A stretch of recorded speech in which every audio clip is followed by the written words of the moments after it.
when we first started getting together as a church, as people, we will, consider ourselves to be living church as an organism.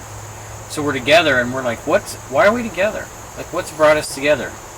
Because it wasn't, some kind of, there was a plan to start something, but I didn't go around an arm twist and say, oh, come with me, and guilt, and I just said, we're going to go do this thing, and people started resonating. Yeah, let's do it. And so we're trying to figure out why are we doing this? And what we share is that even though we're insiders, we've grown up in church and religion, and are still in it, in some form, we've faced all the same condemnation, judgments, rejections that you faced. And you're on the outside to some degree, and we're on the inside to some degree. And it's the echoes, it's the stereotypes, it's the masks that have become Christianity that people were like, no thanks, and I don't blame them. And that's in the first century, because Judaism had become that.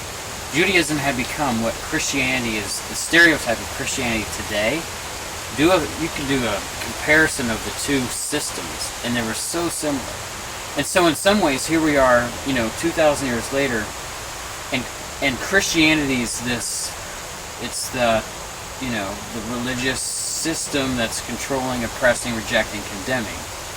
And there's a fresh call for the message of Jesus to come and deconstruct that, and throw away the hubris and get to the essence of what this is about. And that's what Jesus was doing in the first century. That's what this is about. It's about, you're letting us in to know you.